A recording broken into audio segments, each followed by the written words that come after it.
Hello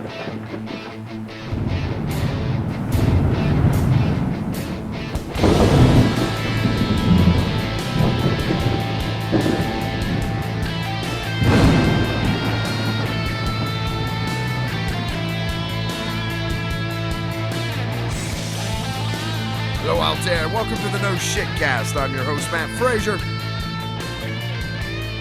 Ooh, thanks for joining us on this journey into the Internet College of Infinite Knowledge. My co-pilot for this evening's festivities, as usual, none other than the Grey Wizard of Historical Knowledge himself, Mr. Eric D. Smith. How are you tonight, Mr. Smith? I'm doing well. Yeah, you look like you're doing well. Feeling the love. Got a fire going here tonight. Oh, the fire is just wonderful. And it's cool. It's kind of a nice addition, isn't it? Absolutely. We should have done this sooner. Yeah, I got my absinthe. I've got the fire. That's we wouldn't be drinking on this show, would we? I guess we can say that. This was the last one, or I would have made you one. In the engineering booth tonight, driving our I guess, what are you? You're like our number, in Star Trek parlance, he's like Data back there, right? We always call him the Bond villain, but he's the man pulling the levers and pushing the buttons that is the No Shit Cast. He would be the engineer. Yeah, the engineer, Mr. Devlin. How are you tonight, Mr. Devlin? I'm doing good. I was about to say, don't look behind the curtain. Yeah. We don't want to do that, do we? No. It's always a bad idea. It is. Yeah. Yeah, there's always things back there you don't want to see. That's why there's a curtain. I mean, come on. Doesn't get any clearer than that, does it? So, Mr. Devlin and I've been on a stint where I've been at home working on code stuff lately. And I actually just got a really interesting conversion job that I'm working on now, too, where I'm bringing some antiquated, kind of outdated hardware, and we're converting it to a newer platform. It does the same job, so we're getting a lot more of this kind of work now because controllers have just been around for so long. But anyway, that's irrelevant. I don't know why I even brought that up. But anyway, so I've been able to do a little bit more playing Overwatch, which is like my favorite video game of all time, right? Mm-hmm. And I think I've finally reached a point of proficiency in the game where it just seems like all of a sudden I've started getting like tons and tons of friend requests in the game. So, and I think it's because I primarily play a healer. Okay, it's like it's a class. So people are like, "Hey, you're halfway decent at it. I'm gonna friend you up because I want to play and I need somebody that's gonna heal me all the time." So, nonetheless, I've ended up with these huge, like this. I wouldn't say huge, but decent sized friends list. And now I'm starting to get into sort of the drama and the politics of online gaming a little more, and how it's hard to put groups together because you would think that everyone would just be like, "Hey, we're playing the same game. Let's just have fun, woo!" And it's not like that, man. No. It's when you start. Like, people won't play together, and Devlin was just telling me a story today about some drama that's going on with some of the groups that he plays with and stuff as well. Huh. And last night, I turned my online status to off. Like, I've just gotten to the point now where I'm like, I just don't want anybody, because people are constantly messaging me and all of this kind of shit, and I'm like, man, I just want to play this game and have fun. That's all I'm on here for. I'm not looking for any kind of freaking politics and drama. You're too popular. What can you say? I don't think it's that. I think it's because he's got a picture of him up. That's my guy right there. It's Lucio. That's my guy. He is a freaking blast to play. He can like skate along walls and stuff. Like, you can jump up on a wall and then skate down the sides of buildings and stuff. And he's got a weapon that has a shotgun blast, and you can like blow people off the edge of cliffs and things. So he's all about speed, and he's a healer. So he's constantly healing people. So if they take damage, he replaces it. But that's my guy. I tell people all that. Lucio is my spirit guide. Gotta learn to relax. Yeah. Oh, Lucio's crying. Anyway, let's put the show includes back up there, Mr. Devlin. What else we have to talk about? So I talk about online gaming drama, but we've been doing a lot of these, and you've been enjoying them. the meals that we've been doing. Oh, that we cook at home. It's like I don't want to do a commercial for HelloFresh, but we started doing this home delivery meal stuff, man, and it's like a game changer. I Really? love this shit. We haven't had anything from this company that hasn't been amazing yet. Wow. It's crazy. Yeah, we were laughing about it because I'm not a vegetables sort of guy. Imagine that. But like like green beans and things like that. Growing up, were always like these mushy fucking things out of a can, right? Yeah. They're awful. Yeah. And so we've been getting these meal kits now, and they're like fresh green beans and these kinds of things. And the way that you prepare them, and dude, I fucked up snow peas the other day. Just fucked up some snow peas. Just stunned at how good this stuff has been. And I don't know if it's because I don't know if it's because like the meals themselves, like all the ingredients are so fresh, if that's the difference, or what it is. But I mean, this stuff is better than anything I've ever had Maybe in a they're all restaurant. just genetically modified foods. Maybe that's it. Yeah. Yeah, you control everything. Well, you've had them. You like them. Yeah, I like them. Yeah, Yeah. they're good. I mean, so and Well, it's I've had- like, yeah. and we found that it's actually less expensive for us than like going and just buying the groceries and stuff. Really? Because you only get the amount of ingredients that you need to prepare that meal. That's cool. You know what I mean? Yeah. So you're not throwing all this shit away constantly that you never got the chance to cook because you only had one meal. You go buy carrots or whatever. Now, you can buy them one at a time. I shouldn't, but there are things that when you get it, you get more ingredients than you need. Yeah. And then it ends up going bad and you end up throwing like 10, 15% of it in the trash, right? Mm-hmm. This stuff is like you only get and it all comes in this really cool like recyclable box, and everything's biodegradable and all That's this cool. kind of shit. So it's not like you're adding a ton of extra trash necessarily. Because the shit if you were going to go buy the ingredients, it's all going to come in containers too. Yeah. So you know what I mean. So it's not like you're really throwing more away per se. Kits would definitely be the way for me to cook. Oh, for sure. I can't think of anybody. I mean, they sell them in the grocery stores around here too, and you can just go buy the kits. But when you get the stuff delivered at home, the selection is ridiculous. We haven't eaten the same thing twice yet, and we've been doing it for a month. Wow. Like, it's like crazy. I just realized we have. Yeah, it doesn't seem like it. that it's been a month already. That we've had a different meal every night for about a month. You and I had A repeating dish. we had one. You and I had one just because Yeah. it was just you and me here that night. We didn't make the 4-person. We made the 2-person. But Right. yeah, but they're amazing, man. I mean, I can't. If you haven't tried it, I'm just throwing a huge Yeah. thing out there. I mean, there's a bunch of different companies, and from what I understand, they're all pretty much if the food was awful, people wouldn't order again. Yeah. So you got to imagine the stuff you're getting, the recipes they give you to cook with, are and you got to cook the stuff, so you get to add and indulge and substitute as you see necessary. Yeah, they also have substitution options. Yeah, when you order it. Yeah. Yeah. Like you can add, hey, I want more meatballs, or I want more of this, That's or cool. my wife was just telling me they have desserts. Oh, Like you can have desserts and stuff shipped with it too. wow. I was also I'm totally geeked out about these things, man. Yeah. We've been doing it for like a month because I wanted to give it, to see if this, and we haven't had a bad meal yet. Nothing that I would say I'd never eat that again. At all. And most of this stuff I'll definitely reorder again. Like I do all the dishes we've done except for maybe 1 or 2 I would do again. It's not that they were bad, it's just they weren't remarkable like everything else has been so far. I was just gonna say they about dairy-free options too. Yeah. If that's their thing. Do they have gluten-free options? Do you know? Yeah. And they have vegan and vegetarian options. It's just different items on the menu. So I think we've done a couple of like their vegan options, and same thing, man. I just fucked this stuff up. Like it is so good, and I wouldn't, if it was like, hey, here's the vegan menu, I'm not going to order anything off a vegan menu. It's never going to happen, right? So but this thing it's like super highly, rated and all this. Fuck it, let's try it. It was awesome. Like everything we've had has just been amazing. What are they called again? It's called HelloFresh, and the company is HelloFresh.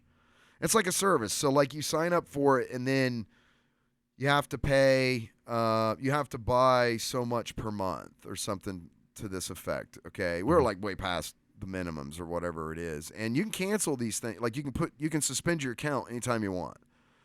Right. So let's say you got like, you're going to have like family coming in, and you're going to be doing a whole ton of large cooking. Like you could definitely use this service to do that too, but you're going to be making the turkey for Thanksgiving or whatever, right? Well, you're not going to want the meal kits coming in, right? So you can like suspend so you can do this at any time. Like you can pause your account anytime you want. So which makes it really handy because we've actually used more than one service now too. There's other ones just to try other ones out, and they all have like different menu options and this kind of stuff. So anyway, I'm totally geeked out about this, man. I mean, I love food, obviously, but it's really, really fun and interesting, super simple, easy to do. It's good stuff. I loved it. I've loved it so far. Anyway. Cool, man. So that's something I just wanted to talk about. So I got a question. Yeah. Ready? I got a question for tonight. Quest away? Yes. Okay, so I knew this would be kind of up your alley, but because you like this kind of stuff. But personally, what is the most painful and funny thing you've ever seen? Seen? Yeah, like you've witnessed firsthand. Painfully funny, like somebody doing something like the "here, hold my beer" type moment. A buddy of mine peed on an electric fence. No shit. Yeah. How did that end? Oh man, that was terrible. I knew you would have something, man. His name was Curtis Weir, and should we be calling him out like that? Are you still friends with him? yeah, kinda. I asked him about it, and he didn't really want to talk about it. So Okay. here we are. He leaves it to me. Okay. So you're saying in the absence of clarification one way or the other, you're just gonna go with it? Yeah. Yeah. Okay. Yeah, it happened. It's a part of my life too. So Okay. I can only say it from my side. That's right. I understand. But we lived in Powderly, Texas at the time, and a lot of flat area, a lot of space. We were trying to walk from my house to his house, so we were crossing this vast territory, and at some point we're crossing this field, and you can see like there's a house way down at that end and a driveway that goes to the road that's way down at that end. And we just got to watch out for the bulls because that's the only real problem with crossing these. We could see they were way on the other side. Okay. So we're all good, and we come up to where the road bisects the thing that we're cutting across. Right. And there's an electric fence that goes along both sides of the road. And we both had to pee.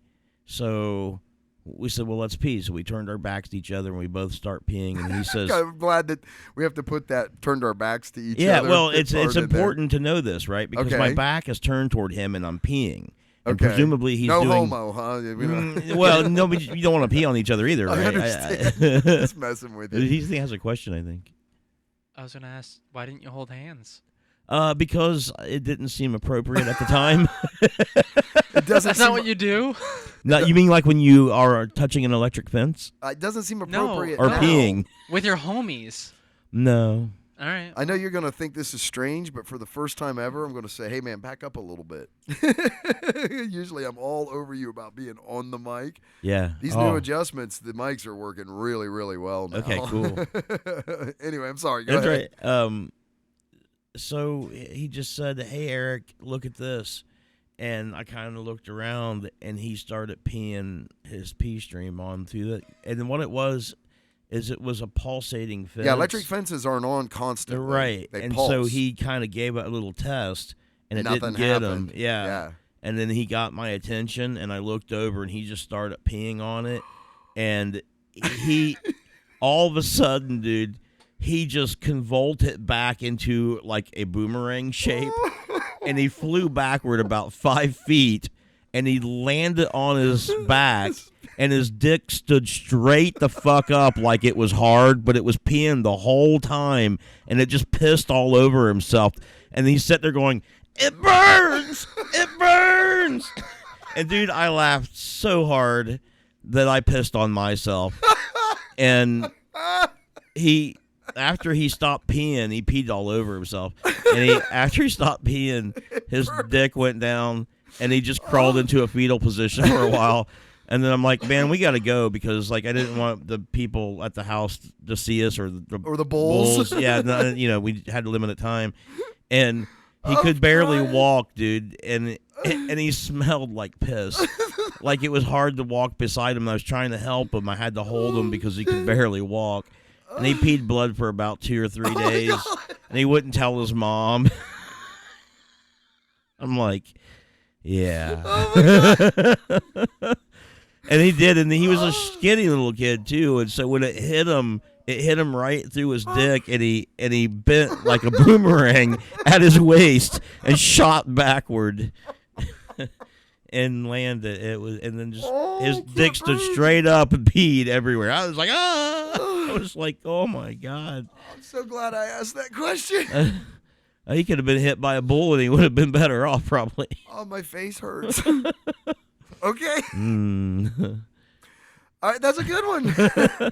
That's probably the most painful thing I think I've ever witnessed with my own eyes. Shit. Him yelling, "It burns!" the whole time. He's like peeing in his face and on his chest. Devlin, you got anything that tops that? Sadly, no. Sadly, Well, no. I have something. Doesn't top it though. And I can't feel my face. We- I'm sorry. What you got? I can show it. So do we have sound on that TV? On the TV? Yeah. Are you sure? Yeah. Okay. Can I test it real quick? No, just do it, dude. All right.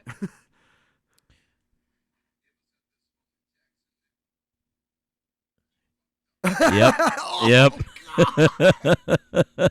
Yep. No, I meant, okay, that's really good. Okay, but I meant that you've seen personally, that you've not a YouTube video. He doesn't hang with dumb people like me. Any of us could go to, was that fails.com or whatever the hell it is. I get that. No, I meant that you've seen personally. No. Nothing. Nothing hilarious at least. I watched your sister in a video slap you so hard in the side of the head, like she knocked you out. Well, no. Okay. Right I in know the what ear. I know what you're talking about. Yeah. That was I was- pretty funny, but that isn't my Okay. story. I can tell it. Because I know exactly what happened. I was it there. happened Up to a you. point, you know. He didn't Yeah. even know it was coming. I mean, go ahead. I'm sorry. So we're at a friend's house and it's like his birthday party and I'm in his gaming chair playing a video game and I'm not paying attention to the people behind me and my sister and two of my friends are sitting like Friends. Yeah. Two of his friends. right behind me. My true friend was sitting to the far left and my sister and the other one were sitting next to each other and the other one was saying like motioning the slap me. Right. You know, like cup your hand and hit his ear. Do it. Make him lose his hearing. Right. And Emery was like, No, I don't want to do it. And the other kid, my true friend, was like, Yeah, don't do that. And then the other guy just said, Do it. So Emery was like, You know what? Fine. So she did it and hit it so hard that I actually fell out of my seat. Dude. Like, I seen the video. He didn't even see it coming. He's just like, playing a video game, and his sister just comes up and goes, like, from South Carolina, oh, bam! And just hits him in the side of the fucking head. I'm like, Jesus Christ! So I think she sent it to me. Yeah. And it also went up on Facebook. I'm like, maybe Damn. that's where I saw it. I was like, Yeah. holy shit, kid! I'm just like trying to do something. You're gonna but- kill him. Yeah, live your life. Yeah. He's just innocently like, dude. I'm like, it's a wonder you didn't lose your hearing. Yeah. Oh, yeah. Because she actually cupped her hand too. Dang. Like, yeah, that self-defense move they teach you to Yeah. that's what she did, and he didn't even see it coming, so he was just like, What's funny is I had my headphones on and I only have one headphone on, and she hit the ear that was open. right. Ugh. So yeah, no, she thought about it. That's what I'm trying to say. Siblings are so awesome. We might have to dig that video up though, because I don't Yeah. think people are gonna believe. I'm like, no shit. I mean, it's like, hey, Dad, look at this. And I'm like, holy shit. What was there was a picture of you, me, and Amory, but me and Amory were like very little, and we're on the beach, and I fell into a hole that was dug out into the sand on the beach, and you were turning to me, and it looked like you tripped me. No, that's not at all what happened in that photo. I Oh. tripped you. Oh! Yeah, I kicked you, you little shit. I had your sister on my shoulders. He's just a stinker, right? And I look, I created the monster. Okay, look, it's mini me. Okay, he's ornery as fuck. So is his little brother. They all are. All of my kids, all 4 of my kids are just ornery as shit. But so we used to play this game. Like I'd push him around in the grocery store, and I'd just be talking to him. He'd be sitting in the cart, and I'd be like, "Hey, why don't you let me knock you out?" And he'd be like, "No." And I'm like, "Come on, you never." And we're just having this conversation, like walking around the grocery stores and stuff, right? So when they were little, I used to just slap the shit out of them. Child abuse, I guess. It's called jack up. I used to jack them up. Yeah, like I just grab them, sling them down on the couch, and like bounce them and slap them around and stuff. And they just laugh and fight. So they would do it to me when I wasn't looking, or anytime I was compromised, then it was their turn to get me, man. So when I was like playing video games, I'd have a kid strangling me, around my neck and stuff. So that's what it was so I had his sister on my shoulders. We're at the beach. I had his sister on my shoulders, and the picture was perfect. It was taken like right after he was running away, and I kicked his foot behind him so he would trip himself. Yeah. And he was like airborne, and my foot was still in the air. And I'm holding his sister. My baby sister looked at the photo when she first saw it, and she goes, "Well, Your Honor," because I'm like laughing, and he's laughing, and his sister's laughing. We're all laughing, and he's like flying through the air. That was the time at the beach we all got together. It was a kind of an anecdote, fun story, but those things that they have at the kids' parks that it's like a centrifugal force thing. It spins, and you got to try to hang on to it, right? So. So here we go again, right? So I was there with one of my best friends, and like he was in town. And this all happened in New Hampshire. Okay, so we're at the beach in New Hampshire, and so there's one of them things like you have at every kids park. So I stick my kids on it, and I put them like inside, so they're hugging the posts facing out. And I'm like, okay, hang on, no other kids are there, right? Hang on, everybody, right? So I got my 4 on there. And me and my buddy get this thing spinning like warp speed, right? Now we're starting to attract a crowd. So at first it's all these little kids that are at the park. They're like, what? And they're hearing them just howl and laugh and scream and stuff. And then we stop it. Everyone's all like, ugh.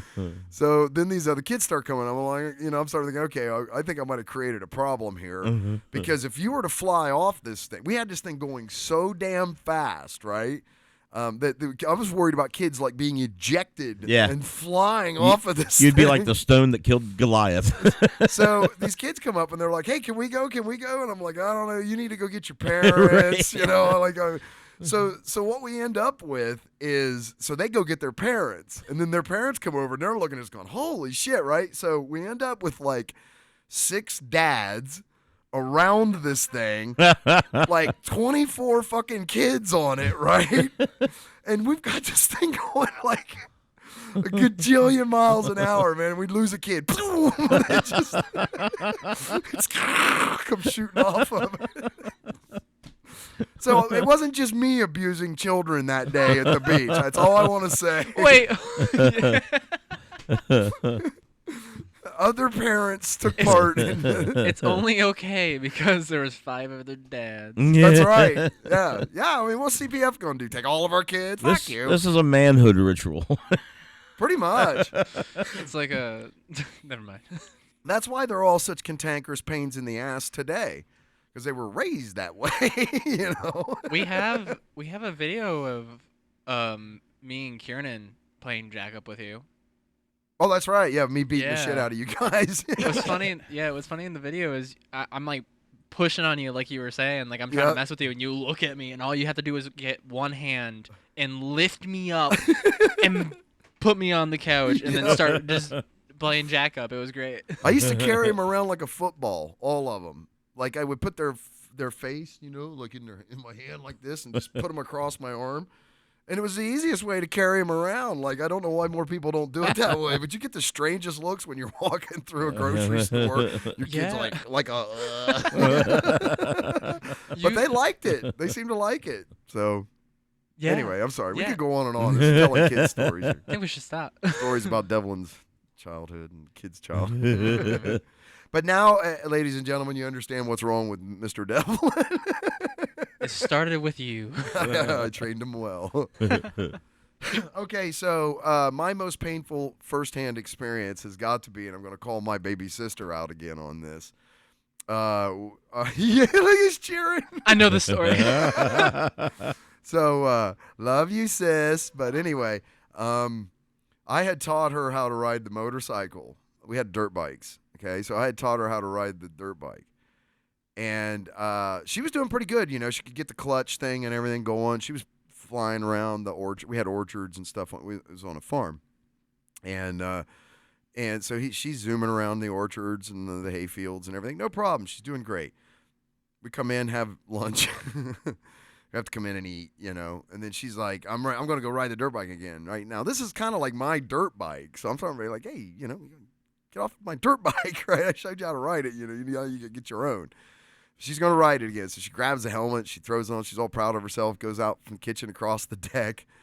She, you know, gets it started back up. Ring, ding, ding, ding, ring, ding. Gets on it, man. Next thing I know, she's in a full wheelie. Oh shit. And off across our backyard. She rides this thing like Evel Knievel. This is why it's my favorite story, okay? Because of the setup. In the fact that she went like 50, 60 yards. First day ever riding a dirt bike. Ever, right? And she's riding a full-blown Evel Knievel wheelie across the backyard. I'm like, I can't even do that, right? I'm like, God damn. I'm like, what the hell? Zzz, boom, right into the fence. Oh, shit. So that's my dirt bike. So I go running over. I mean, I love my sister, but that's my dirt bike, right? So you may never get another dirt bike. So I go running over as she's getting up. It was a row of fence that was sort of overgrown, so it was all tangled up with like briars and nasty stuff too. And she's getting up, and she gets up, takes the helmet off, kicks the motorcycle because it's dead now. I think I actually had to shut it off. It was still running. And she kicks it and goes, not riding that stupid thing anymore. And she never touched it again. She would let me ride on, like, put her on the back and ride her places, but she wouldn't try it again after that. She was all done. But just the image of my baby sister, man, fucking one wheeling it across the back 40, and I was like, damn, like I can't even do that. Still not as good as it burns. It burns. My opinion. We were 10 years old when that happened. Yeah. When the peeing on the electric fence lesson was taught. In 5th grade. Yeah. Yeah. That's what our parents was letting us do. Oh my God. We were, yeah, and the most mentally destructive thing. I watched my brother do it. I watched your Uncle Shane pee on a fence. Yeah. Electric fence. An electric fence, yeah. Oh my goodness. Yeah. What? Did you guys hold hands? It was pretty Did much. you hold hands? No, we didn't hold hands. Yeah. See, I had thrown a board at him, maybe earlier this day. I'm not sure. And the board had a nail in it, and we were like on each side of the stream. My brother Shane and I have the worst luck around moving bodies of water collaterally, because he almost caved my head in one time with a rock. Like anyway, that's a whole other story. I love him. I mean, it's all been weird accidents. That's what I mean. It's like, it's not like, but so he was on this other side. So I picked this board up. It was like a lath board from inside the wall in a house. Mm-hmm. And for whatever reason, it was there. And I picked it up and I threw it at him. But when I threw it and I let it go, it just sort of did this number. And it was like, what the hell? So I pulled it out and it had ripped through my hand. There was a nail in it. So off to the freaking emergency room we go. Like, we had our own wing when we were kids. So off to the emergency room we go. And I get my hand stitched up. And then I had this cast like thing on my hand to protect, not like bandage. That's what I'm trying to say. On my hand. It wasn't like a cast. So there was an electric fence across the field across from the road from our house. So we were fucking. Neighbors trying to keep you out of their place. No, they were trying to keep the quarter horses in. They didn't really give a fuck about us. And they had the best sliding hill when it snowed too on their property. So they were cool people. I remember that. But anyway, I had there's an electric fence, so I went over, and of course we're gonna fuck with it. Now I had touched it and got shocked by it, so I was well aware of how that felt. But I was like, even back then, the electrical engineer was like, I wonder if I put the bandage on it, if I'll feel it. Okay? Because it's, and I didn't feel it. I was like, oh, that's pretty neat. And then my brother Shane decides he's going to pee on it. And then with predictable results, he didn't do real well with it either.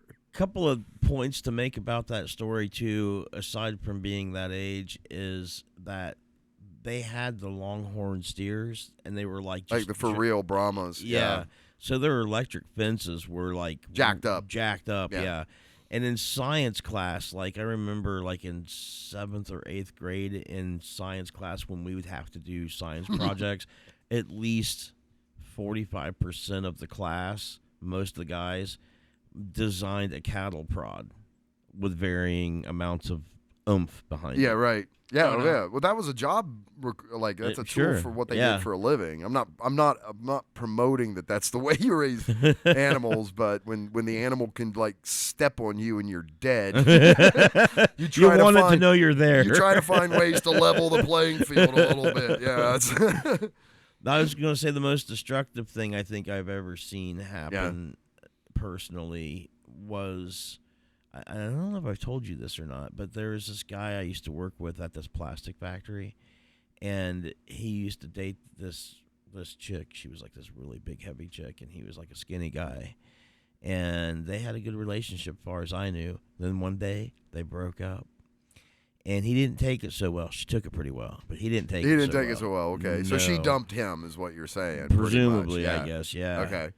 And later that day, I seen him running down the hallway of the place we worked at, like between the presses, and he had a can of silicone, and he was spraying it in his face, and he was going, ah! And he had like safety glasses on, and he was spraying the silicone in his face, and everybody was just kind of went, what the hell?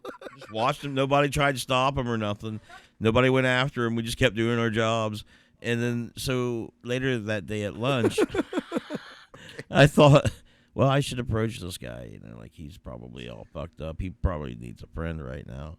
Hey, man, how you doing? He's like, other than giving himself black lung. Yeah, right. And, so we talked a little bit, and he said, well, why don't we hang out? I'm like, yeah, we should go see a movie, man. There's like Star Trek V, The Voyage Home, or not The Voyage Home, but The Final Frontier, Okay. It's that Kirk one. And he's like, yeah. He's like, oh, yeah, we can go see that. I'll pick you up. We lived in Circleville, and we was going to Lancaster over there to Tiki, where you could get the cheap movies. And he picked me up, and he had this fucking crazy ass car. It was like a 67 Nova or something, and it had this paint job that was like Devlin, a gold flecked. Go shut that fan off. And, sorry. And it was like all chromed out and stuff. It was a beautiful car. Yeah, he picked me up in something that looked like that, man, like all classy and stuff. And I'm like, wow, man, this is an awesome car, And we were talking about it. I guess he was the one who like fixed it up, him and his dad and stuff. Okay. I'm like, oh, this is awesome, And we're driving and we're talking about. We hit like a little bump, and it kind of jumped over the bump, and we were talking about how we liked to jump our cars on little bumps like that, And I said, man, if you want to really ever jump your car, you should go to this place called Justice Road. And it goes. Sounds like something from the Dukes of Hazzard. Pretty much. It's just in the middle of nowhere. And them Duke boys. Yeah, it's between Oakland, Stoutsville Road, and Wyandotte Road off of 16th Road. It's just some weird back road.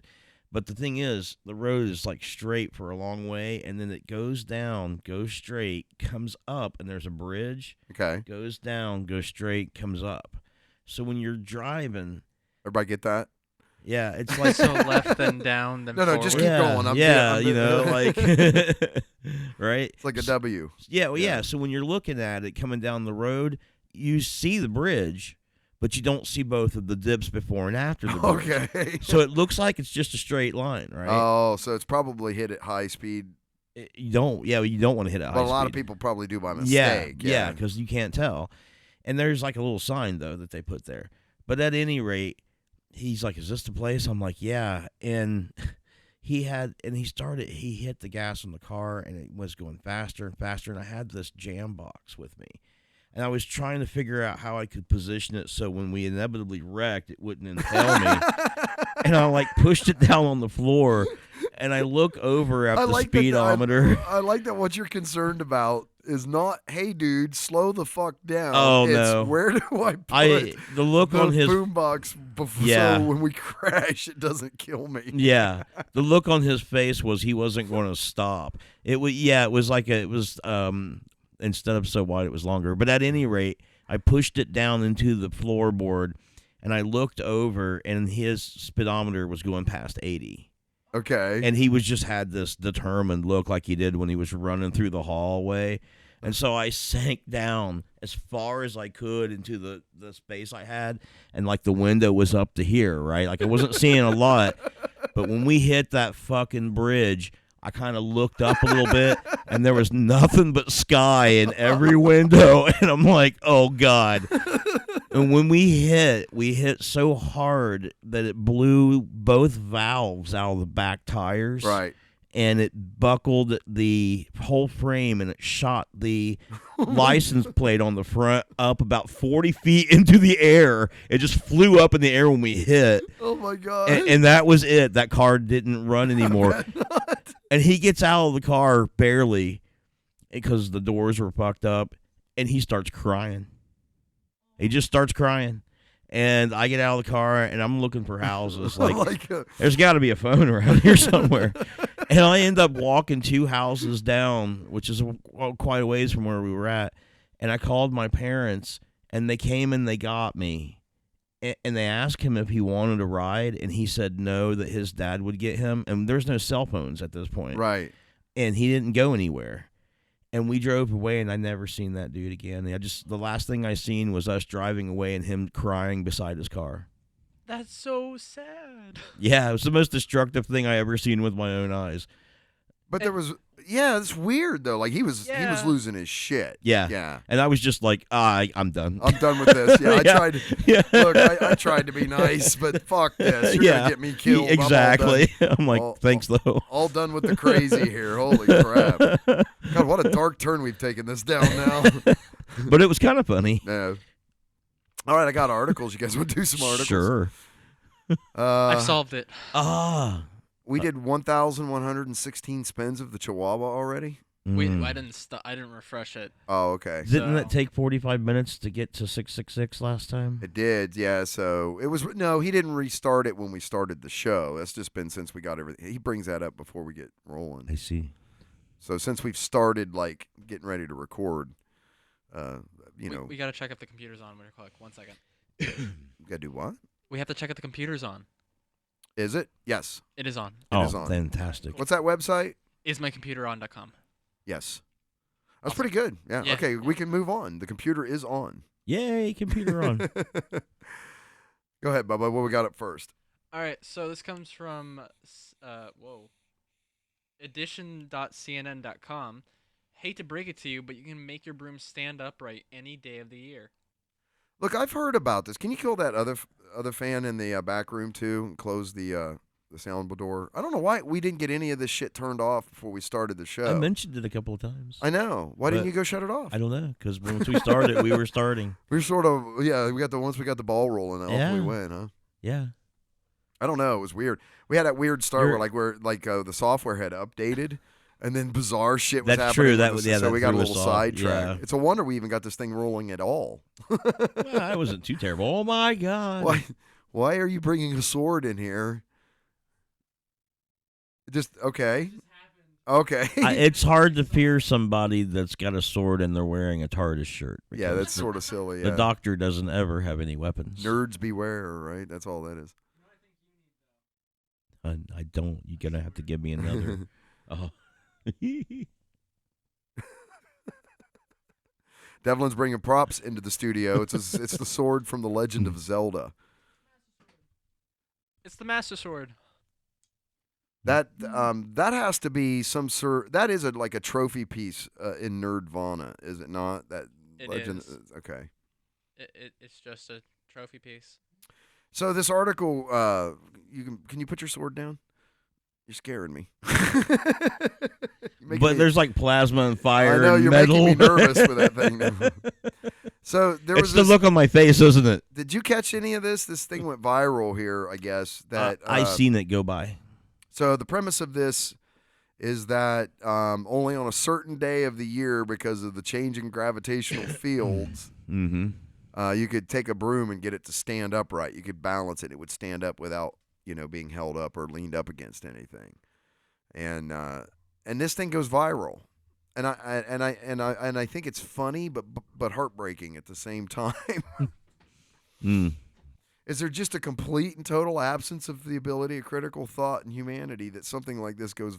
Now, some of this is going viral certainly because people are going, "Are you looking at this stupid shit?" Like that's got to be definitely. And I wonder what percentage of it that is. I don't know. Yeah, one of my friends on Snapchat, I think, posted him standing up a broom, but he was like, "See, I can do it any time of the year." 'Cause Right. He did it a day late. And it didn't change it. Well, that was the point, Yeah. right? So it's like when people poo-pooed on other people on the internet about putting up their broom, those people poo-pooed on those people that previously poo-pooed on the people that put up the broom, right? By saying that at least for a little bit of time, people wasn't bitching about politics and was just talking about a broom. A broom, sure, and and even a broken clock's right twice a day, right? Yeah, sure, yeah. That's kind of like the. I feel like that's kind of like the dress argument. What do you mean? The color? Yeah, the color of the dress. Oh, what color is the dress? Yeah, because people were only talking about that too. Like everything stopped, and it was just the dress. Right. Yeah. That was kind of a nice reprieve, right? Oh, I remind me to talk to you guys about trawling and trolling. Again? After, okay. Okay. Yeah. All right. Because the thing that fuck it, we're gonna do it now. Let's do it. Because I'm thinking about it. We'll get back to this. No more broom magic. No, we're gonna get back to this. But remember, we had that whole debate on internet trolls, trolling and trolling. Yeah, trawling is TRAWLING, which is not the fishing thing, right? That is the fishing thing. The fishing troll, an internet troll, is TROLL. So no, that's in. So there is a. Remember, I asked, aren't they spelled the same? And then But is that out of misconception? I don't know, but I think that this is one of them things where either thing kind of equally applies, because the troll waits under the bridge, but he puts bait on top of the bridge or puts something on the bridge for you to go get, right? Or the desire is to cross the bridge, and he's laying under the bridge waiting for you to get into that spot. So I think it kind of equally applies there as well. I could be that's wrong. True. No, that sounds right to me, man. Sounds but legitimate. Trawling is another technique of just going and dropping shit on the internet and making ludicrous and more ludicrous comments until someone responds. To me, that's not trolling. That's trawling. Like, should there be a distinction? Yeah, it makes sense. Like, I think that's all getting lumped up into one thing called trolling, like cave troll or like bridge troll or whatever. But I think when you go out and these people that will just say inflammatory things simply because they want people to respond to it, thereby generating interest, thereby push their buttons, find their triggers. I think that's that should be called trawling. Go ahead. I think that personally, I think that should just be all left trolling. Trolling, because that's exactly what it.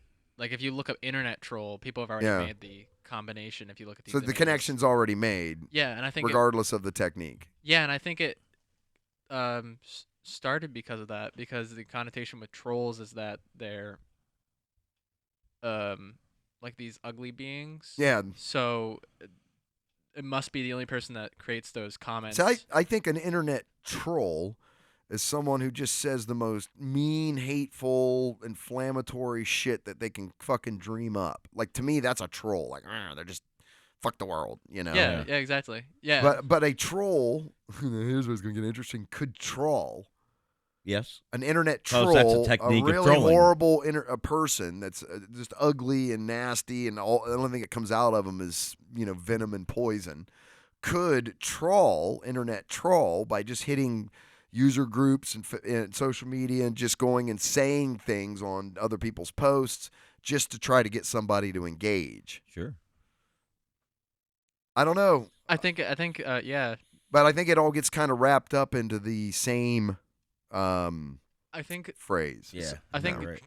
internet troll is like a noun, and trawling is like the verb that goes along with the noun. Oh, that's a different take, isn't it? Who else is going to go this deep on this stupid fucking subject? than Only the us? No Shit Cast. Only the No Shit Cast is going to go deep on this. I got other ones, but we can't go deep on them right now. All right, go back to CNN. I'm sorry. Okay. Anyway, he's ready to go. Surely by now you've seen the latest craze. Sweeping the internet. Your friends are likely posting videos and pictures showing, I know, my ribs, showing how they can make brooms stand up all by themselves. A viral tweet suggests that NASA said Monday was the only day that the, quote, standing broom trick would work because of Earth's gravitational pull. You know that NASA is a well-known authority on broom standing, right? And gravitational pull. But mostly broom standing. So Agreed. this is a tweet, the tweeter MK, Michaela, la. Okay, so now it's all A's. There's like 7 A's at the anyway. Okay, so NASA said today was the only day a broom can stand up on its own because of the gravitational pull. I didn't believe it at first, but oh my God, crying faith. Do we want to watch it? No, fuck it. Everybody knows. They've seen it. We couldn't find anything from NASA to support the tweet, but as with many things on the internet, Weird. people ran with it. So lots of videos of people running around. Oh, look, in the grocery store, standing up brooms. Yay. Okay, right. Fun, right? Right. Sure. But truth is, you can make a broom stand up today and tomorrow and the day after and the day after that. It has nothing to do with Earth's gravitational pull on a certain day. It also has nothing to do with the vernal equinox, another day of the year when this magic, quote, magic, supposedly happens. Instead, it has everything to do with balance. The center of gravity is low on a broom and rests directly over the bristles, which means if you can get the bristles positioned like a tripod, your broom will stand upright any day of the year. That sounds a lot like physics to me, fellas. See, the world's even more amazing than people suspect that it is. They think there's only one day a broom will stand up. That's magical. But all the fucking time it will stand Turns up. out every day is magical. Yeah. Yeah. Yeah, I mean, the world is awesome. It's and full of fantastic. magic. Yeah. I mean, it's awesome. It's not just one day a year. We can do this anytime we want. Okay, so then there's a video of someone saying it. While we're sure NASA is bristling at the idea of people getting the science wrong, it still makes a fun party trick. Sure. So, like I said, the thing that kind of I didn't know whether to laugh at this or just be really, really sad. I can't. I'm somewhere. I guess I don't see it as either one of those two options. Really? Yeah. You just don't care either way. Well, it's like Halloween. It's like people. Huh?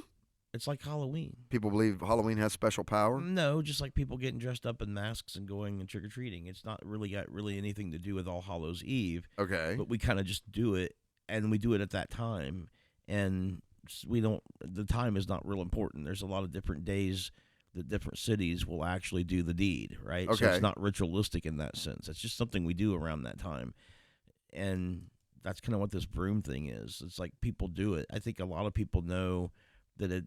Either they know that it can be done any time, or they find out, or whatever. But I don't think that anybody maybe really believes that it's just one day a year and that NASA has anything to do with it. You don't think that this thing went viral because people were trying it and going, "Oh my God, it totally works." Part of it was, a percentage of it was, but I think some people are also just pushing that momentum to get more people to do it. Well, that was the question I was asking was how much of this is, I think it's like 10% people being stupid enough to fall for it and 90% people sharing it for the sake of saying, look how stupid these people are thinking that this, go ahead. Like the soy sauce ball dipping That's thing. exactly where I was going with this. I think it falls more in line or with like that. Halloween. I still don't see the connection. Do you have something against Halloween? No, I mean it's just like it's not a religious holiday, for most people. It's just weird. This weird thing you do around a certain time. Right. Then this is linked to a time, and it's a weird thing that you do, and it doesn't have any deep religious meaning. Oh, see, I'm associating Halloween with something that happens annually, whereas I'm not. They're saying that this is something that did happen. Okay, all right, maybe I see your connection now. Yeah, because this is not the first time this has happened. No? No, it comes around like it. I can't remember the last time I seen it. It was probably like 3 or 4 years ago. Okay. But I have seen this before, where it comes out not on the a first certain time. day. No, and they might even change the dates. But I've seen this. I've seen the broom thing before. It's silly, isn't it? Well, I guess. I guess it's fun too, though. Yeah, like Halloween. Yeah. I kind of look at it like in the military when we would send people after things like, go get me go get me 10 feet of gig line, or go get me 70 feet of flight line or something. They'd run off, and you just did it to get rid of the new guy. Go Or buy to fuck blinker with him. fluid. Blinker. It's along those same lines of blinker fluid. Yeah. Next article. No, Oh. I highlighted something you skipped over. Here's a video explaining it all. By the way, the video is from 2012 because the myth has been around that long, if not longer. That makes me even sadder. So that's 7 More years. sad? I said 4 or Even 5 more years. sad. It could have been 7 years, but I've seen it before. Yeah. That's nuts, man. What is wrong? I don't know. And who knows in the future, like in the year 3000, maybe once a year they'll do this. I seen a meme the other day that said, I used to think that the problem with humanity was lack of access to quality information. And now with the internet, it proves that that's not the problem. Not what it was. That's no. not what it was. It isn't. Because that's what I used to think. I used to think, well, I think it's just basically ignorance, which isn't a bad thing. It just means you have there's an absence of information. You're ignorant of the facts, whatever. And once you would sort of explain to people, okay, here's the facts, or here's the data, you would think they'd go, oh, I see that, and change their mind. It's just like Halloween, though. Turns out it is. No, you could tell them what the actual religious significance is of it. Yeah. Something like All Hallows Eve, and they would look at you like you just said, and they'd be like, "Well, I don't really get it, but we're still going to like put masks on and get candy." Yeah, I was around religious kids as a child that was not allowed to participate in Halloween. Yeah. Yeah, because it was celebrating like the occult and that kind of stuff. There's probably kids that belong to parents who are physicists and know that they'll get in trouble if they post any of that or repost any of that. Oh. Just for the same reasons the Christian parents won't let the kids do Halloween stuff. You're propagating this. Yeah, you don't believe in it. You Yeah. strongly don't believe in it. There probably is, maybe. I found a thing. Oh, what'd you find? Look at the screen. Astronaut Alvin Drew and scientist Sarah Noble respond to the quote hashtag broomstick challenge, showing that basic physics works every day of the year, not just February 10th.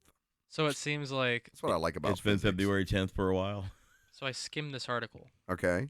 and essentially it seems like the person that did the original post for it Yeah. on Twitter that made this whole thing start up again Is a genius. is lying. Is lying. No. It's either that or like she heard it from years ago, tried it again on February 10th, Okay. got a lot of likes, and then NASA looked at it and went, "Here's the response." Yeah. From the last time this happened, kind Right. of thing. Yeah. People are probably demanding information from NASA at this point. The myth's been around so long. Now people probably are just like demanding that NASA. Like investigate. Yeah. I want my tax dollars. Yeah. Explain this to me. Explain this bullshit. What's the to me. date? What's the time? Is this like the Perseus meteor shower? Do I have to be outside to do it? Right. Or what happens if you're below the equator? Yeah, but then you have to have a ring of X-ray. You do vision. realize this only works because the Earth's flat. Yeah, exactly. I thought you were saying a serious thing there for a second. I was like, yeah, no. No, that's not right.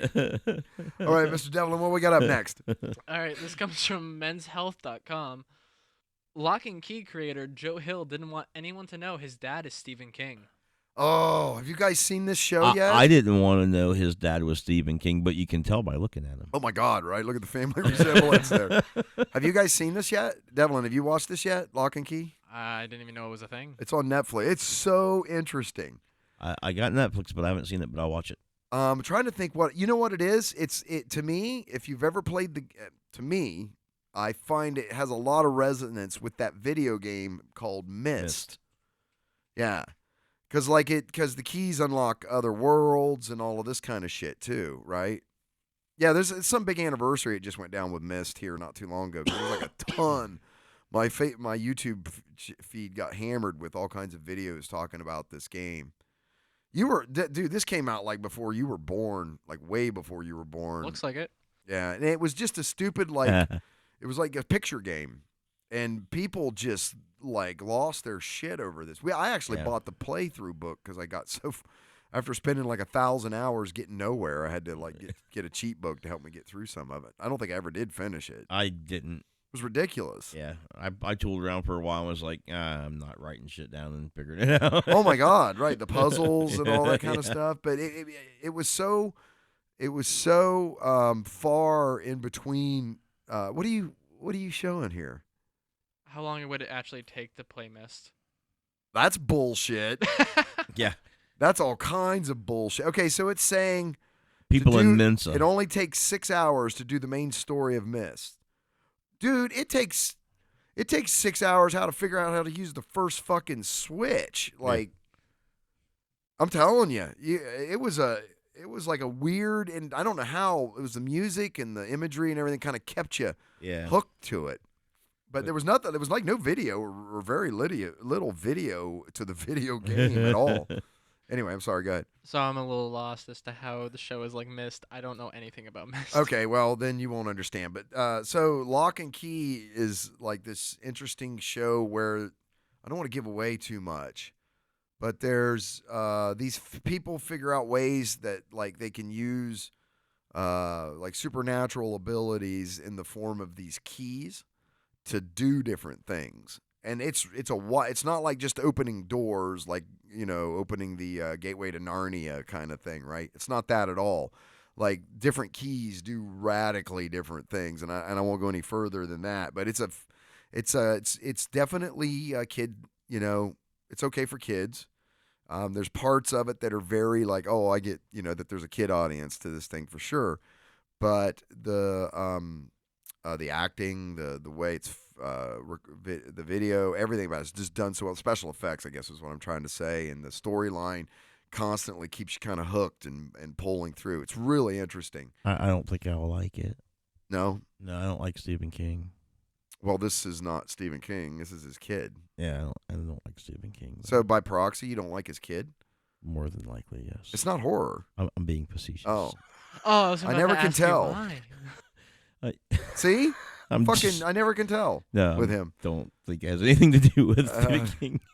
I would check it out. Yeah, it's interesting. Okay, so it says, anyway, back to Lock and Key. When watching Netflix's newest addictive adventure series, Lock and Key, there's one name that you'll notice more than others in the credits, Joe Hill. Hill is the show's creator and executive producer, but is also the writer of the comic series on which the show is based, which has since been compiled into 6 graphic novel volumes. If he seems like a natural horror storyteller, well, it might just be in his blood. His dad is Stephen King, after all. Outside of Lock and Key, though, Hill is also an extremely accomplished writer, having written acclaimed novels, short story collections, and comics since his breakthrough in the mid-2000s. And he achieved it all without the assistance of anyone knowing who his super famous father is. Well, good for him. Sure, now you don't you feel like a dick for not liking this guy, even not sarcastically, facetiously. God damn it. Yes. Don't care either way. Well, I can't feel too bad about it since I was joking, but I just wanted to. I mean, I don't like Stephen King, but I wouldn't let that keep me from watching the show. Yeah, and I don't hate Stephen King. I just don't. I'm not interested in reading any of his books. I've read a bunch of them. Yeah. The last one I read was the Tommyknockers. And after I read it, I threw it across the room, and I have never read a Stephen King book since. All right. I was so pissed at the end of that stupid book. Anyways, I felt like the book was setting up to do something other than some dipshit getting in a UFO and taking off. Like, I was just like, really? That's it? That's all there is to it. fuck this. Your stories make me glad I don't read Stephen King. Yeah, I was a little pissed. I've been told if I was supposed to read any of his books, though, it should be the Gunslinger series. Yeah, that's like a fantasy world thing that he's done. That's it's not really horror, if I remember right. Yeah. I don't think it is. But I find the books that I have read of his to be kind of stagnant and boring and prodding and doesn't move along very Boy, well. they don't. No, he's very verbose. He's very wordy, for sure. Yeah. Unlike one of my favorite authors, Roger Zelazny, who would write in first person, and it's like you're watching an action scene occur. Like seeing through his eyes, right? Yeah, yeah. He did the Elric stuff. No. Who did Chronicles of Amber. Yeah, that you gave me the CD set, too. Yeah. That it seems like one of the discs is missing. Yes. Which I still have to go through. What you got, Mr. Devlin? So He's contemplating. I can see it. I was trying to look up the book to kind of add on to what you were saying about reading a book and throwing it, because I did the same exact thing. The only book I ever read and enjoyed to read ended horribly, and it was so dumb. And Like no, not into Is this the a mic. Stephen King book you're talking about? no, actually, in Oh. fact, someone else. I don't remember. I think I remember the author, but I'm not positive. And I did it for a summer reading project. And normally I would just try to skim past the book and do as little reading as possible just to do the project. Yeah. However, I got attached to it because it was like the supernatural mystery type book. Hmm. And it starts off with this kid, and he's going in for like a not a colonoscopy, but the other one. Gee, Where like they pump your stomach kind of thing? urinostomy? No, they're checking checking. through your esophagus. Yeah, Yeah. they're checking through your esophagus, and they Yeah. found something while he was under, and he woke up because the anesthesia or whatever it was wearing off, and he's on the table cut open because they found something, and just decided, and it was like not human, and yeah, it's so bizarre. And he like gets out of there somehow, stitched up, and he goes to a different place, and there's a bunch of exposition, and then it ends just not how you would want it. Right.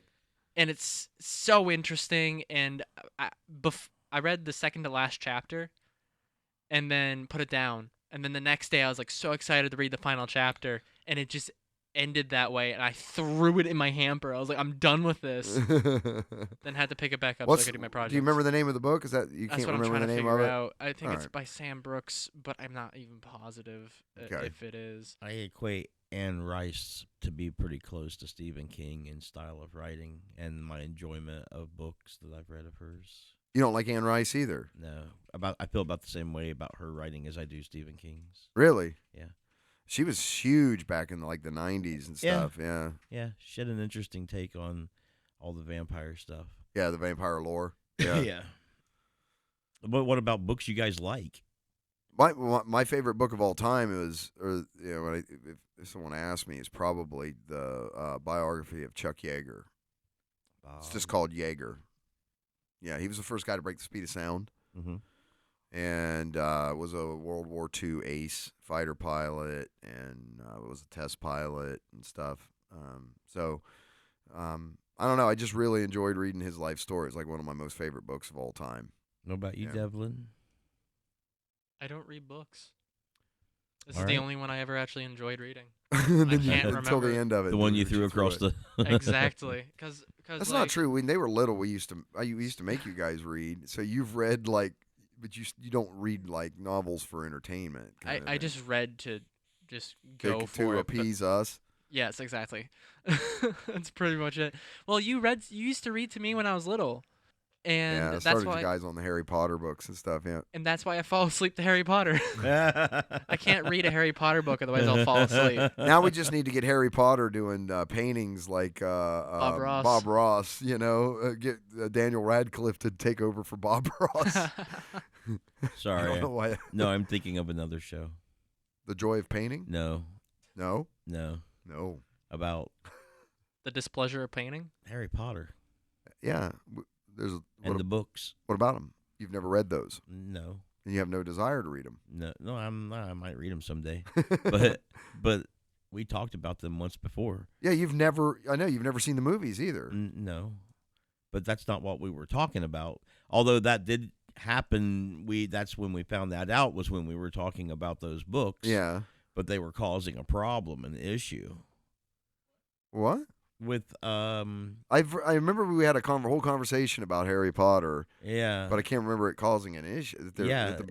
They were being banned in schools. Because of the occult content and because the spells. Yeah, and the spells, right? Written in Latin inside the book. Yeah. Remember that caused a bit of controvery for us. Yeah, which was. That's why I'm being so coy about it. Yeah, now you I see? remember. Yeah. Yeah, it was like you were shocked that it was like, wait, do they think these spells actually work? Yeah. Yeah. And then and then there were some fans that got upset about. We should probably move on. Stephen King. Yay, Stephen King. Or no, see how bad it's I am. not. It's Joe Hill. It is. He's the creator of this really cool show called Lock and Key on Netflix. If you get the chance, I highly recommend you check it out. I will. I will check it out. All right. What's up next, Mr. Devlin? Look at this, dude. We've already done an hour. This is our third article. This article comes from dicebreaker.com. Dicebreaker. Oh, right. We had a guest that talked about this. Go ahead. I'm sorry. It's okay. That time, the U.S. Secret Service mistook a Cyberpunk RPG for a hacker's handbook. Yeah. That who was it? It was on the show that was talking about that. Michael Dobson. Michael Dobson, because he was one of the authors, right? Or no, I think he was working. He was just working in the industry at the time that happened, right. And kind of knew some of the people and talked about his perspective from hearing about it, and was talking also too about the weird stuff that they had to deal with when they were in the TSR company, and they were like, I think whatever they were working on. I remember he's telling us. I have to go back. Yeah, there was like a tumultuous time where the management had changed and some stuff like that too, and there's right? so much that we talked about with him. I mean, just so many different things. We talked about Dinar Kunz writing pornography. Yeah, that's right. Yeah, and a lot of science fiction authors did that. Yeah. Wrote their day Speaking job of was horror authors. Their day job was writing pornography, and their night job was writing sci-fi, and that was pretty common.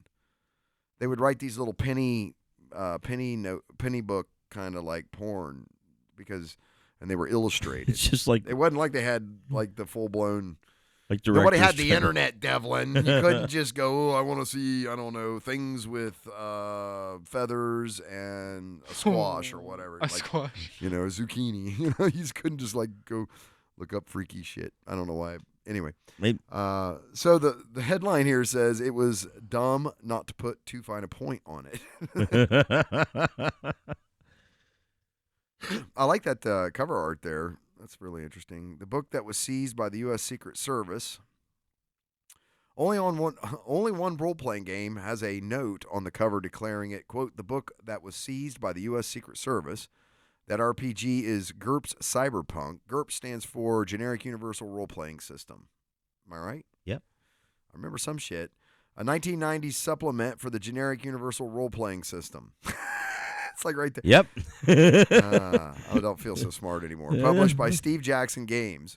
On the morning of March 1st, 1990, GURPS Cyberpunk author Lloyd Blankenship and his wife were woken up by 6 Secret Service agents who raided their home, confiscating a computer, a printer, and even their telephone. Now remember, this is 1990. Yeah.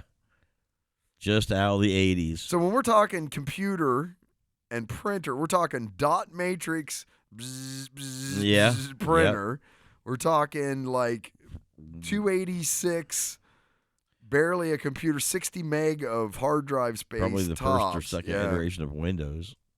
1.44 megabyte floppy disks.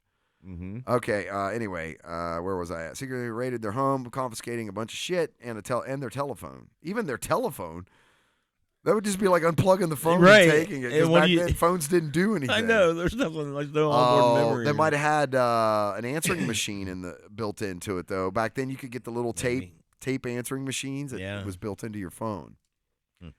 It was dark times, Devlin. You don't even know.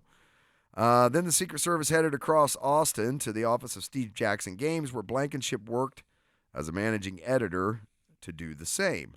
The office was not yet open for the day, and the Secret Service agents almost broke the door down before Blankenship, still only half dressed, explained that he had keys. Please don't kick the door down in the building. I'll just unlock it and let you in. Secret agent man. Yeah, right. Dun dun dun dun. It's what's his name from Family Guy? It's Stan. Oh yeah. He's like American he's like Dad, rolling yeah. American. That's what it is. He's rolling in with his pistol out. And they're like, dude. I emailed Steve Jackson to ask if he remembered the day his company was raided by agents whose normal job it is to stand between the U.S. president and bullets. Quote, not terribly well, he replied. I did not come to the office during the raid. Our company president was there, called me to tell me it was happening and said, and I quote, don't come in. They're not letting anyone in the office. Well, I guess that makes sense. So I did not meet the SS. I like how he says the SS people, Secret Service. You have your papers on that day of the raid. Though I got to spend some time, I got to spend more than enough time with them later. They did look me up, though. We'd like you to come in, sir, and discuss this issue we have. You in the United States have. It says the Secret Service agents. Oh, wait, that's going to be later in the article. That's how that's done. The Secret Service confiscated computers Steve Jackson Games used to run its bulletin board service, which is what people used to have in the days before online forums and comment sections existed. You know what? You know why they confiscated it all? Because they didn't have any. So they just went out and like took all of his shit and was like, we'll just use it. Like at the time, the government was so archaic. They were so behind the times. They still are technologically. So like, we're gonna raid this fucker and take all of his shit. I'm kidding. Yeah. That's kind of sad. I don't even know. I'm totally making shit up over here. So Cool. okay, he's over there going, what? They tore open boxes, damaged a letter opener, trying to pick a locked filing cabinet. So they just see what I mean. They just picked the letter opener up and was like, ugh. Yeah. This is scary. And according to some accounts, 8 jelly beans off of someone's desk. The bastards. Will the horrors... It's mob tactics, dude. Dude. Roughing that dude up, throw him in the chair, eat some jelly beans while you have your dude go over and grab shit. Even George Orwell didn't predict the jelly bean eating. That's right. That's crazy. Just saying. Have you seen the video where it's like that all you hear is a thump thump thump, FBI open up, and this is the dude, the FBI breaks the door down. There's people coming from the roof. There's people breaking in the windows. There's just like rolling into the house. It's like just like a mess. It's so funny. It's like a meme. I haven't seen it. I gotta show it to you. Okay. So can you pull it up? Yeah. Okay, so now I got to see it. FBI. Oh, this ought to be fun. So while Devlin's doing that, Yes. No, I do remember hearing this story of how this game was rated, but I thought it was rated because we'll probably find out. Yes. But open up full meme. Jesus Christ, they blew the door off the building. It's from a video. Like they're just breaking everything. Oh no, they pepper sprayed Grandpa. Like this is a birthday party. And they're bagging people, dragging them out. Okay. So yeah. Jesus Christ, they got helicopters? Is this for like a video game or something? No, it's for a video that someone did. For what? Somebody doesn't like birthdays. I don't know. I think it was. I don't remember where this came from. I think it says it on the bottom. Rest in peace, the birthday. I don't think they like birthdays.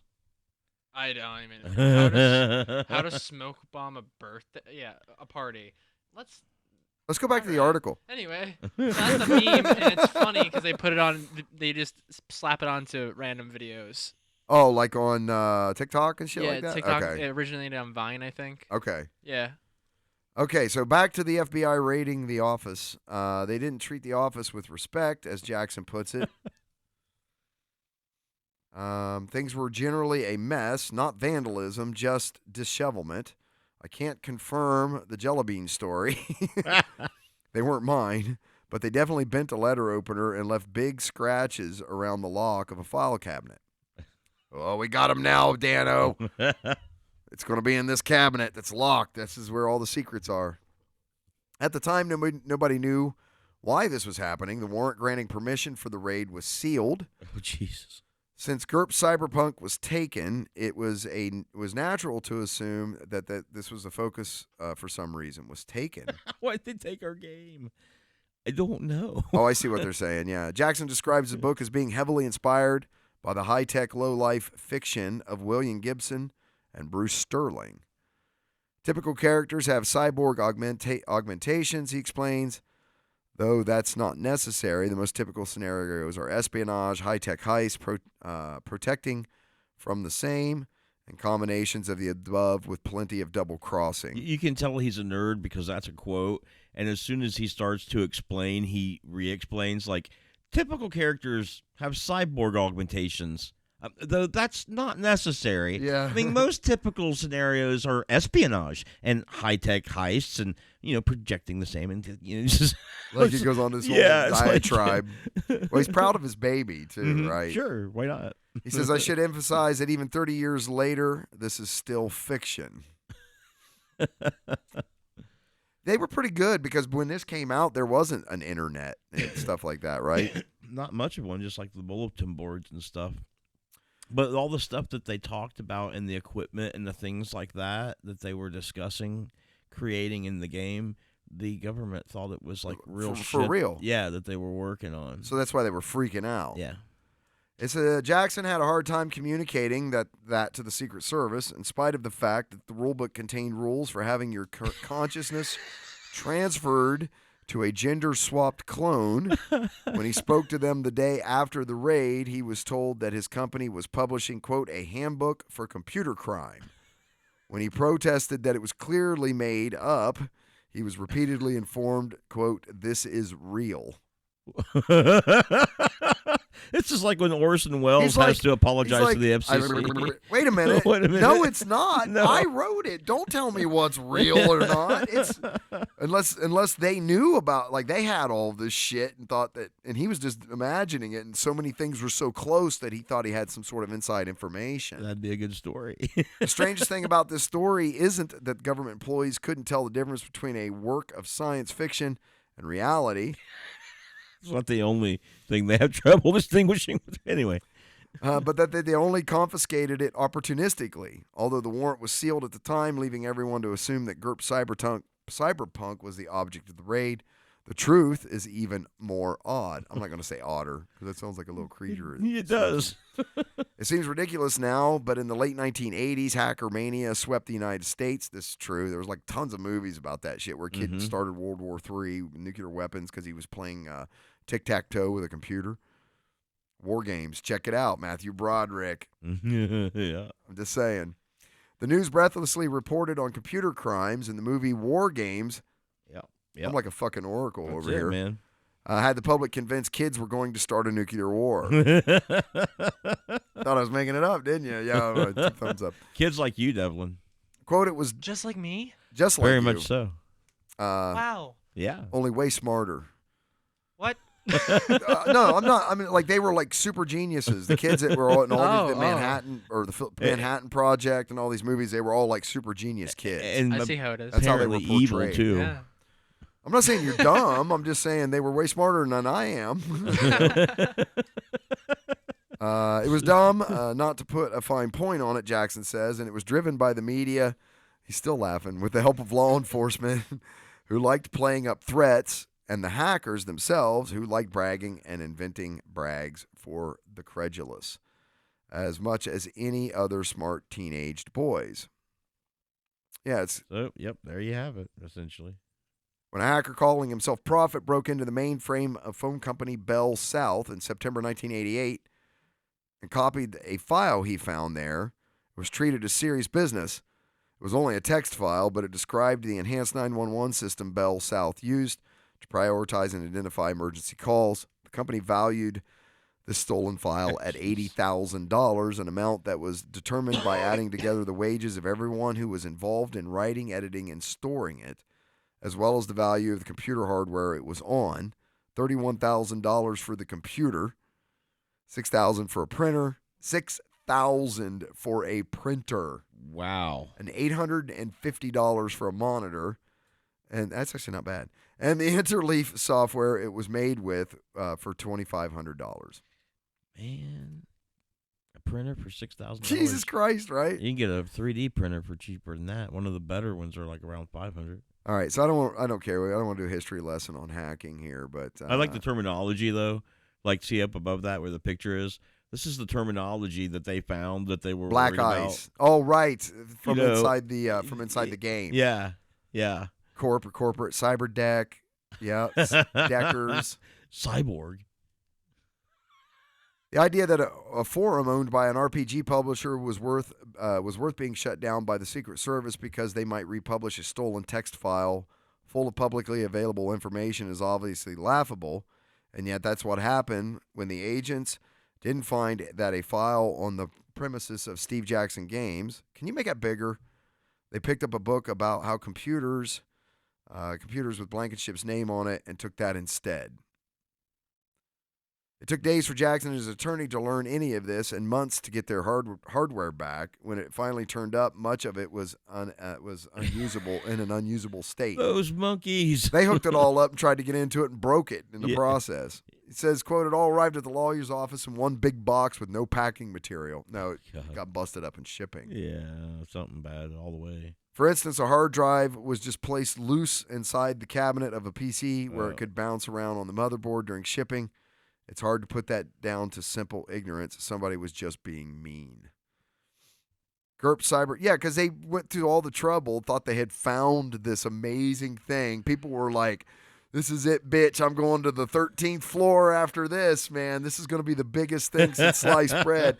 And they went out and got a sealed warrant. They spent huge money, man hours doing all the research. Man, it was going to be this huge score, and then when it shows up, it's like, just the opposite. This is just a game, guys, and so it went the other way. These people all ended up with really embarrassed because they must have had to sell this to higher ups to get them to invest in doing the investigation and everything. And then when it turned out, it was just a big thud, sad trombone. Wah, wah, wah, wah.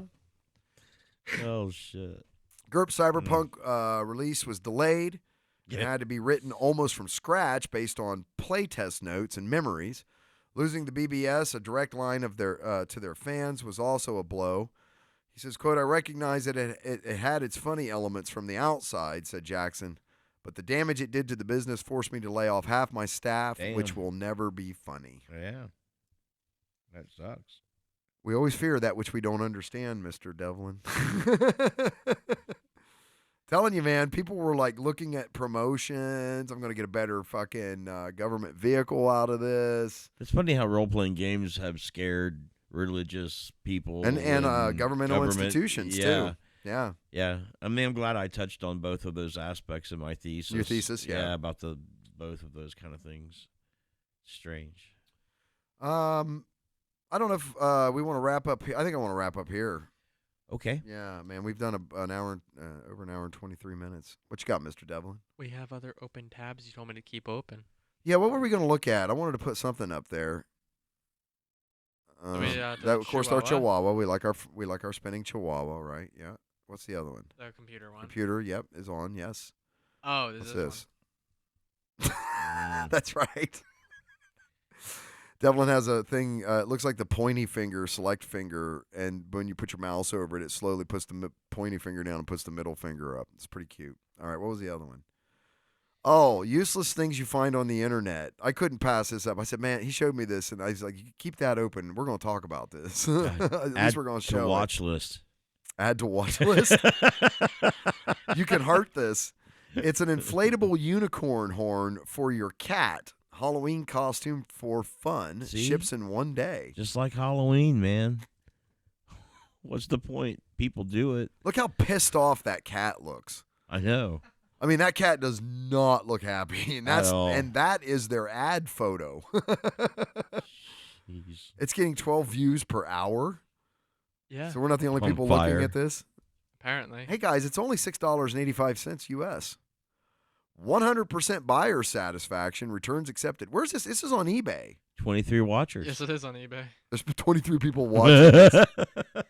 When that price comes down I'm to getting $6.75, I'm getting me 2 dozen for all the cats. Bookums and boots. We're going to do Halloween right this year. Okay, we're done. All right, you guys got anything else you want to add? Yes, you asked me to remember to talk about trolling, but we already did. Oh, yeah, we did that. We talked about it back there, yeah. Trawling versus trolling. Yeah. How about you, Mr. Devlin? Don't think about it too hard. I literally think I just saw him have an aneurysm. You usually don't ask me, I don't think. I'm asking now. I don't have anything. You got nothing? No. All right, let's wrap up there. Does that work? Yeah. I'm sure we'll do another one of these. Maybe. We don't know. We always do. My mic just shocked me. Yeah, you got a little too close to it. I did. Don't cross the stream. I know. I know. I'm like this. And I'm like, oh, that's not good. That hurts. Ow. It's because that story I told. Peeing on the electric fence? Yeah. Oh, my God. My ribs are going to hurt tomorrow. All right. Thanks for listening, everybody. Check us out at www.noshitcast.com. It's KNOWSHITCAST.com. Make sure you hit those like and subscribe buttons. It burns. Give us a share. We'd greatly appreciate it. And we will catch you all next time. Thanks Don't for listening, let it burn. everyone. Bye, Signals.